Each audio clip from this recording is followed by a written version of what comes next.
Olá! Neste vídeo, nós iniciaremos nossos estudos para aprender o método passo a passo. O método passo a passo é um método de resolução da lógica de sequência de atuação, dos diversos cilindros, motores hidráulicos ou pneumáticos. Como nós já vimos nos vídeos anteriores, nós temos um método empírico, que depende da experiência do operador. Nós já vimos o método cascata, que é um método que segue uma determinada sequência de regras. E esse aqui é um novo método que também segue uma determinada sequência de regras, conhecida como método passo a passo. Bom, essas regras, conhecidas como método passo a passo, elas vão facilitar o trabalho de projeto do sequenciamento dos atuadores do nosso circuito.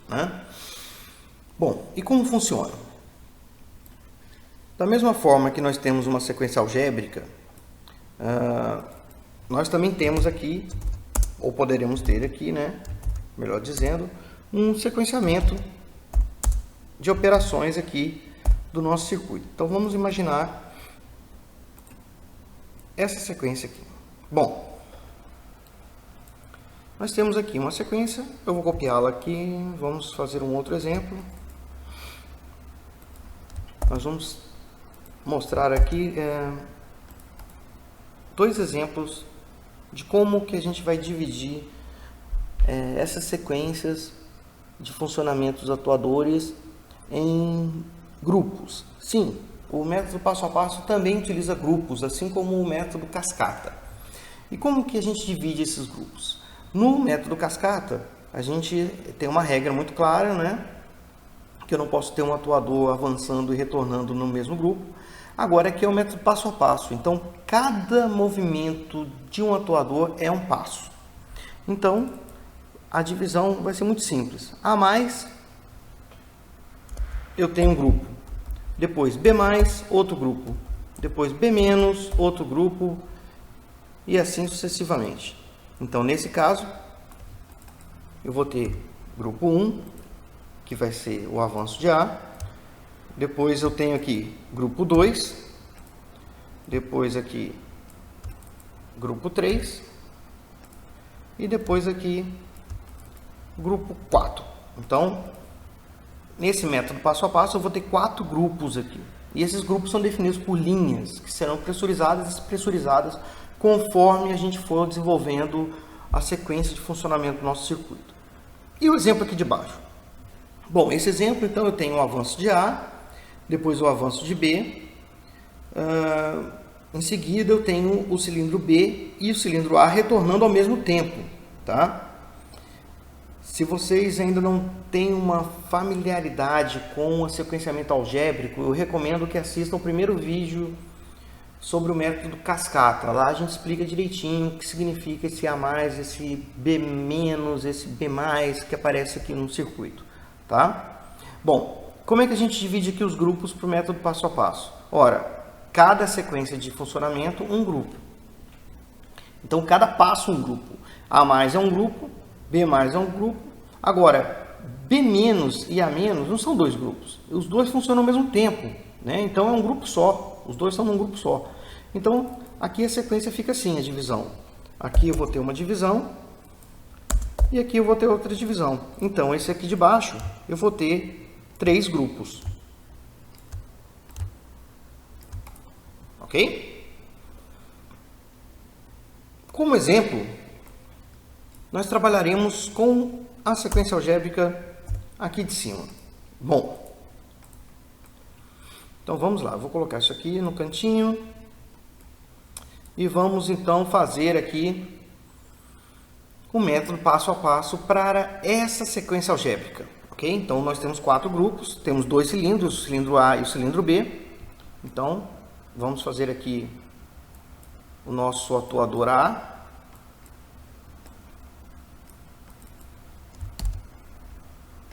Esse aqui é o nosso atuador A. Ele vai ter, ou poderá ter, 2 válvulas de fim de curso.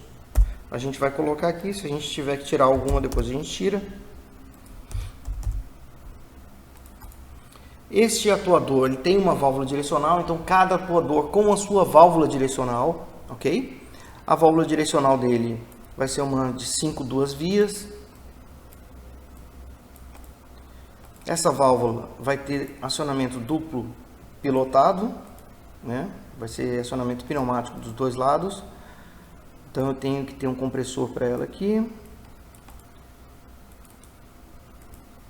Ela vai ter para saída 5 e 3 esta configuração aqui. Muito bem. E eu vou copiar todo esse conjunto e eu vou ter o meu cilindro B. Ok. Então, temos aí os nossos atuadores. Agora, o que nós vamos fazer? A gente vai fazer os grupos, né? Então, eu terei 4 grupos. Eu vou pegar qualquer componente, como nós já vimos, né? Vou fazer uma ligação aqui.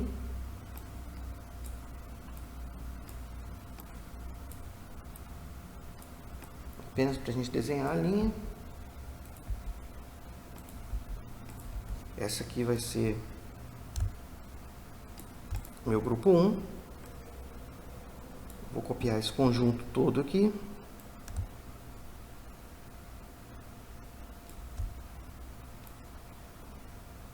Como eu tenho 4 grupos,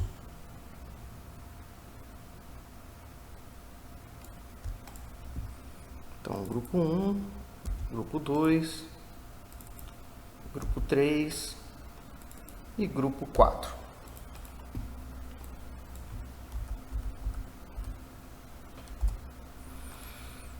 Então temos aí os 4 grupos para o método passo a passo. Muito bem. O método passo a passo também usa uma válvula memória, só que a gente vai usar agora não uma válvula memória de 4 duas vias, como nós usamos lá no método cascata. Nós vamos usar agora uma válvula de 3 duas vias. Essas válvulas de 3 duas vias, elas vão ter a seguinte configuração. Bom, primeira coisa é que o compressor vai ser ligado aqui na conexão 1, tá? E a saída dela para a atmosfera aqui. Essa válvula, ela também vai ter um duplo piloto pneumático. Desta forma. Muito bem. E agora, como eu vou fazer a ligação? Bom, eu vou ter 4 dessas válvulas, porque eu tenho 4 grupos. Bom, o que acontece? Eu posso ter 4 grupos, eu posso ter 5 grupos, 6, 20 grupos, não importa. Eu vou copiar. Então, eu terei 4 válvulas memória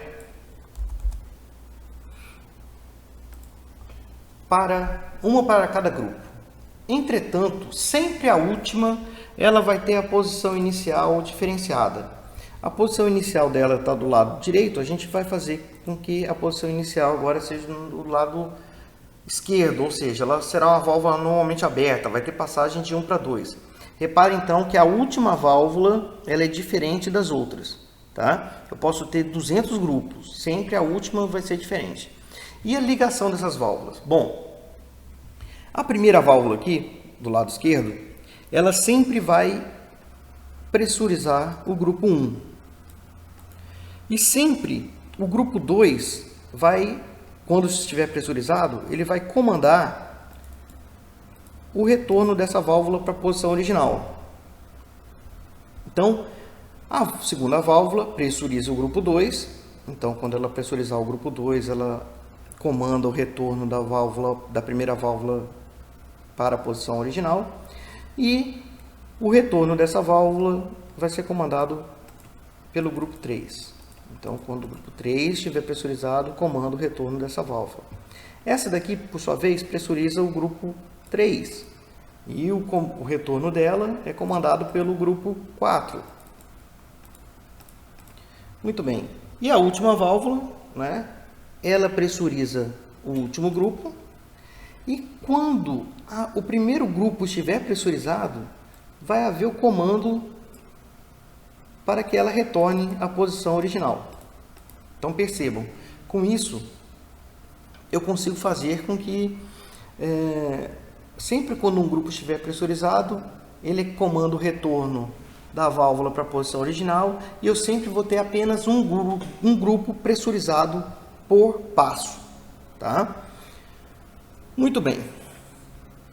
Então vamos começar agora o nosso circuito. As regras então são bem simples para comando passo a passo.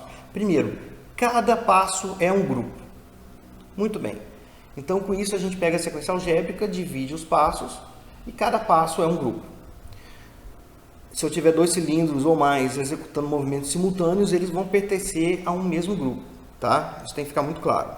Segunda regra, a gente vai usar válvulas direcionais de 3 duas vias, que são válvulas memória, né? E sempre uma pressuriza um grupo e o grupo posterior comanda o seu retorno, né? Dessa forma. Sempre da esquerda para a direita e lembrando que a última válvula, isso é muito importante, ela tem a posição normal diferente das outras. Percebam aqui, tá?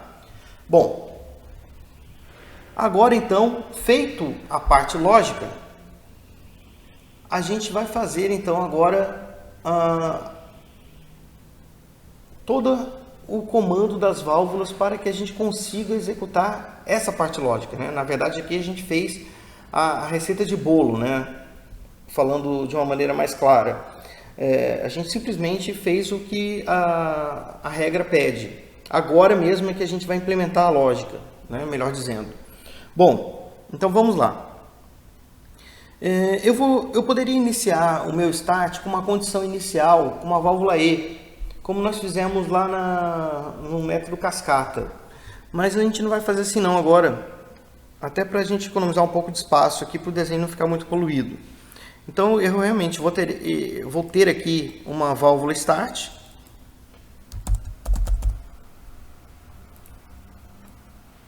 Tá? Ela vai ser uma válvula comandada manualmente, com retorno por mola, ok? E o retorno dela para a atmosfera aqui, desta forma. Então essa aqui é a nossa válvula start, tá? Ela vai comandar o início do nosso circuito. Então o início do nosso circuito, quando o operador apertar o botão dela, ele vai comandar que o ar venha da conexão 2 para este piloto do lado esquerdo dessa primeira válvula memória. Isso vai fazer com que ela mude de posição e eu pressurize o grupo 1. Qual o grupo que está pressurizado nesse momento? O grupo que está pressurizado nesse momento é o grupo 4. Mas eu quero pressurizar o grupo 1. Tá? Então eu vou ligá-la aqui. Muito bem. Qual o grupo que está pressurizado no momento? O grupo 4. Então eu vou pegar ar justamente desse grupo aqui. Do grupo 4.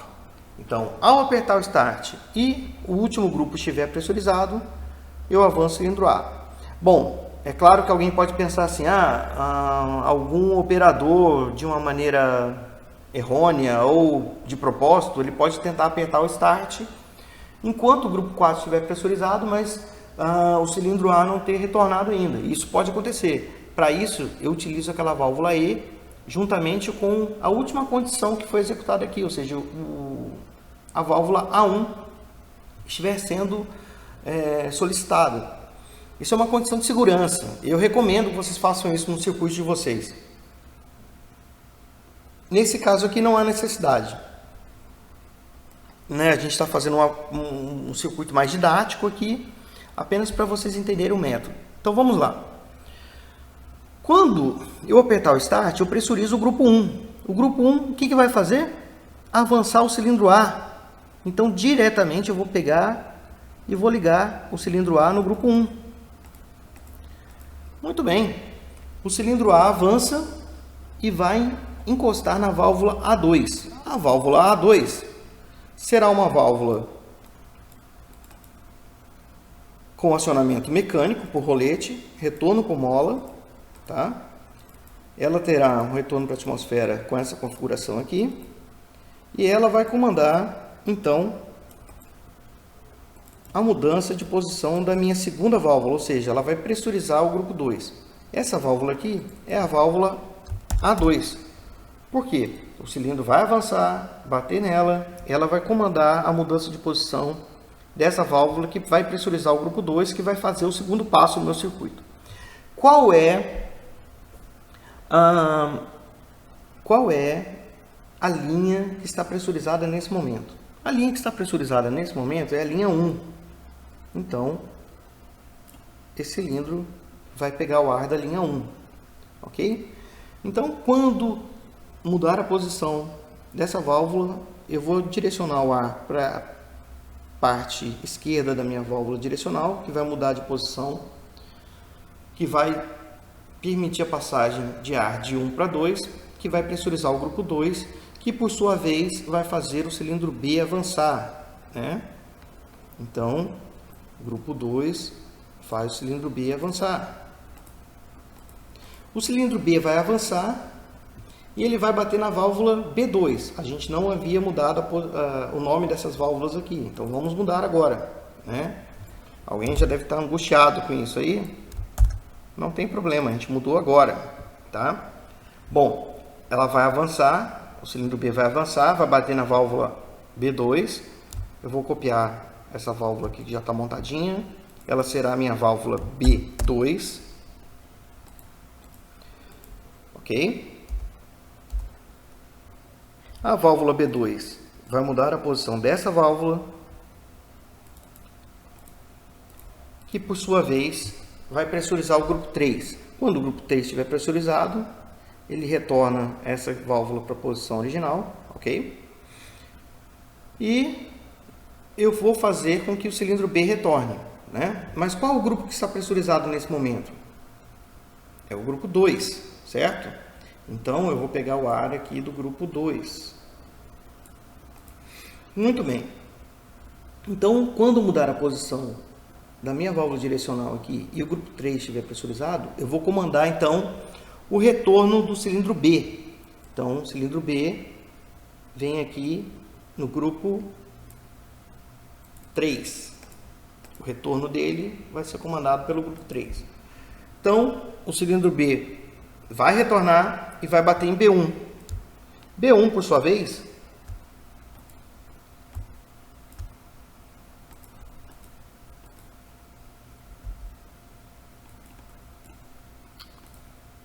acho que eu copiei uma válvula demais aqui, né? Tem muita válvula. Vamos limpar um pouco o circuito. Aqui. Bom, esta válvula aqui vai ser minha válvula B1, tá? E ela vai comandar a mudança de posição da última válvula, certo?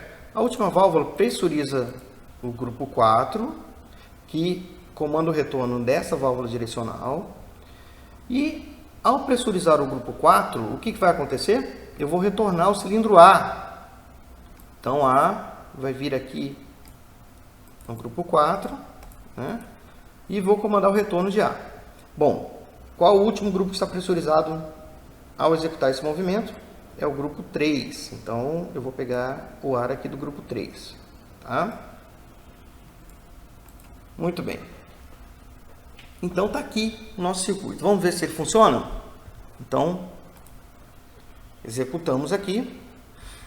Vejam bem, o grupo que está pressurizado no momento é o grupo 4, que comanda o retorno dessa válvula e está pronto para poder retornar o cilindro A aqui. Eu vou mudar a posição da minha válvula Start. Então, ela vai comandar fluxo de ar de 1 para 2, que vai mudar a posição dessa válvula, que vai pressurizar o grupo 1, que vai comandar o retorno dessa válvula aqui, da direita para a esquerda, e vai fazer com que essa válvula mude de posição, comandando o avanço do cilindro A. O cilindro A vai bater em A2, ok? Que por sua vez comanda a mudança de posição dessa válvula, que pressuriza o grupo 2, que comanda o retorno dessa válvula e comanda o avanço do cilindro B. O cilindro B bate em B2 quando terminar o avanço, muda a posição dessa válvula, que comanda o retorno dessa válvula, que por sua vez pressuriza o grupo 3, que comanda o retorno do cilindro B, que ao bater em B1, e o último grupo que estiver pressurizado é o grupo 3, vai fazer com que essa válvula volte à posição original, pressurizando o grupo 4, que comanda o retorno de ar. Vamos lá? Então vamos passo a passo, né? Foi muito rápido, vou fazer mais uma vez. Então vamos lá, passo a passo. Primeiro passo, aperto Start. Percebam, ele mudou a posição dessa válvula, pressurizou o grupo 1, que por sua vez agora vai mudar essa válvula aqui de posição, comandar a mudança de posição dessa válvula e avançar o cilindro A. Mudou a posição da válvula direcional de 5 duas vias aqui, que faz esse fluxo que vocês estão vendo, né? E comanda o avanço do cilindro A. Ele bate em A2, mudou a posição dessa válvula. Reparem que aqui eu não tenho calço pneumático, porque eu vou ter o ar saindo aqui, né? Sempre vai ser assim, em todas as outras válvulas. Bom, agora que bateu em A2, ele muda para o grupo 2, que comanda o retorno dessa válvula aqui, comanda o avanço de B. B vai bater em B2, que comanda a mudança de posição dessa válvula, que pressuriza o grupo 3, comanda o retorno dessa válvula aqui e comanda agora o retorno do cilindro B. O cilindro B retorna, bateu em B1, B1 comanda a mudança de posição dessa válvula para a posição original, posição normal, pressuriza o grupo 4, que por sua vez comanda o retorno desse cilindro A. E o circuito está apto para começar novamente. Bom, a única coisa que faltou aqui para deixar o circuito perfeito é tirar esse elemento daqui, tá? A gente não está usando o A1. Eu poderia usar esse A1 junto com esse start aqui, para garantir que realmente o circuito só vai funcionar se eu apertar o start e a válvula A1 estiver acionada. Recomendo que vocês façam isso em casa, tá? Para testar, usando uma válvula I aqui. Bom, e qual a vantagem de usar o método passo a passo em relação ao método cascata? Vocês viram que para o mesmo exercício que nós fizemos usando o método cascata, eu estou usando aqui muito mais válvulas, né? Entretanto, essas válvulas aqui, elas podem ser válvulas mais baratas do que a válvula memória que nós usamos no circuito usando o método cascata. Entretanto, como aqui eu só tenho 2 grupos, pode ser que o método cascata se torne mais competitivo economicamente, tá? Pelo fato de usar menos válvulas. Essas válvulas de 3 duas vias são bastante comuns, né? Então elas não são tão caras. Quando eu aumento a quantidade de grupos no método cascata, começo a usar mais válvulas memórias de 5 duas vias, por exemplo, isso pode encarecer o circuito. Então tem que ter uma relação de custo-benefício aí sendo analisada, tá? Pelo projetista. Entretanto, eu vou conseguir fazer um circuito, projetar um circuito rapidamente, né? Ele é mais fácil de se programar, tá? Entretanto, ele pode ser mais caro no final. Então aí vai depender da condição econômica do projeto de vocês, tá? Mas de qualquer forma é mais um método a ser conhecido aqui. Então com isso a gente fecha os métodos de resolução de circuitos pneumáticos ou hidráulicos, tá? Usando chaves de fim de curso, tá? Então nos próximos vídeos nós vamos ver exemplos de aplicação do método passo a passo, tá? E usando o método passo a passo para resolver alguns problemas que nós já fizemos usando o método cascata, por exemplo, e uma aplicação mais avançada para a gente perceber um pouco mais da dificuldade de se trabalhar com esse circuito. Então, até o próximo vídeo.